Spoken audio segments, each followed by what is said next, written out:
अस्सलामुअलैकुम नाजरीन, मेरा नाम ज़ैन आदिल है। नाजरीन, खलीफा हारून रशीद अब्बासी ख़ानदान का 5वां खलीफा था। अब्बासियों ने तवील अरसे तक इस्लामी दुनिया पर हुकूमत की, लेकिन इनमें से शोहरत सिर्फ हारून रशीद को नसीब हुई। हारून रशीद के दौर में एक बार बहुत बड़ा कहत पड़ गया। इस कहत के असरात समरकंद से लेकर बगदाद तक और कूफा से लेकर मराकश तक ज़ाहिर होने लगे। हारून रशीद ने इस कहत से निमटने के लिए तमाम तदबीरें आजमा ली।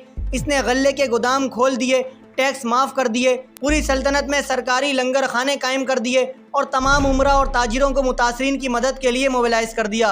लेकिन इसके बावजूद अवाम के हालात ठीक ना हुए। एक रात हारून रशीद शदीद टेंशन में था। इसे नींद नहीं आ रही थी। टेंशन के इस आलम में इसने अपने वज़ीर आज़म याह्या बिन खालिद को तलब किया। याह्या बिन खालिद हारून रशीद का उस्ताद भी था। इसने बचपन से बादशाह की तरबियत की थी। हारून रशीद ने याह्या खालिद से कहा, उस्ताद मोहतरम, आप मुझे कोई ऐसी कहानी, कोई ऐसी दास्तान सुनाएं जिसे सुनकर मुझे करार आ जाए। याह्या बिन खालिद मुस्कुराया और अर्ज़ किया, बादशाह सलामत, मैंने अल्लाह के किसी नबी की हयात तैयबा में एक दास्तान पढ़ी थी। ये दास्तान मुक़द्दर, किस्मत और अल्लाह की रज़ा की सबसे बड़ी और शानदार तशरीह है। आप अगर इजाज़त दें तो मैं वो दास्तान आपके सामने दोहरा दूँ। बादशाह ने बेचैनी से फरमाया, उस्ताद फ़ौरन फरमाइए, मेरी जान हलक में अटक रही है। याह्या खालिद ने अर्ज़ किया, किसी जंगल में एक बंदरिया सफ़र के लिए रवाना होने लगी। इसका एक बच्चा था। वो बच्चे को साथ नहीं ले जा सकती थी। चुनाचा वो शेर के पास गई और इससे अर्ज़ किया, जनाब, आप जंगल के बादशाह हैं, मैं सफ़र पर रवाना होने लगी हूँ। मेरी ख्वाहिश है आप मेरे बच्चे की हिफाजत अपने ज़िम्मे ले लें। शेर ने हामी भर ली। बंदरिया ने अपना बच्चा शेर के हवाले कर दिया। शेर ने बच्चा अपने कंधे पर बिठा लिया। बंदरिया सफ़र पर रवाना हो गई।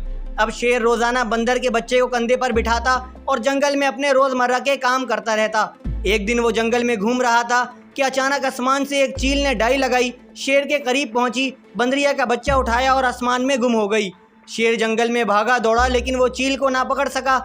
याह्या खालिद रुका। इसने सांस लिया और खलीफा हारून रशीद से अर्ज़ किया, बादशाह सलामत। चंद दिन बाद बंदरिया वापस आई और शेर से अपने बच्चे का मुतालबा कर दिया। शेर ने शर्मिंदगी से जवाब दिया, तुम्हारा बच्चा तो चील ले गई है। बंदरिया को गुस्सा आ गया और इसने चिल्ला कर कहा, तुम कैसे बादशाह हो? तुम एक अमानत की हिफाजत नहीं कर सके।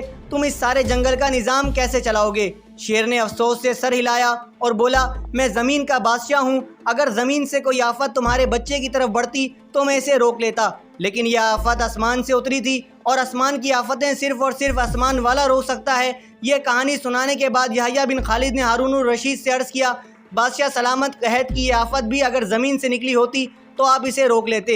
यह आसमान का अजाब है, इसे सिर्फ अल्लाह ताला रोक सकता है। चुनाचा आप इसे रुकवाने के लिए बादशाह न बने, फ़कीर बने।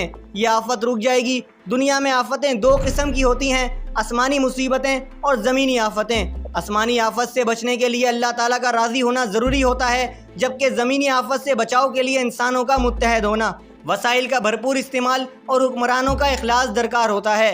याह्या बिन खालिद ने हारून रशीद को कहा, बादशाह सलामत, आसमानी आफतें इस वक्त तक ख़त्म नहीं होती जब तक इंसान अपने रब को राज़ी नहीं कर लेता। आप इस आफत का मुकाबला बादशाह बनकर नहीं कर सकेंगे। चुनाचा आप फ़कीर बन जाइए, अल्लाह के हुजूर गिर जाइए, इससे तौबा कीजिए, इससे मदद मांगिए। दुनिया के तमाम मसाइल और इनके हल के दरमियान सिर्फ इतना फ़ासला होता है जितना माथे और जाए नमाज में होता है। लेकिन अफसोस, हम अपने मसाइल के हल के लिए 7 समंदर पार तो जा सकते हैं, लेकिन माथे और जाए नमाज के दरमियान मौजूद चंद इंच का फासला तय नहीं कर सकते। नाज़रीन, कोरोना वायरस भी आसमानी आफत है। हमें चाहिए कि अल्लाह ताला के आगे गिड़गिड़ाएं, अपने रब से माफ़ी मांगे। बेशक अल्लाह रहमान और रहीम है।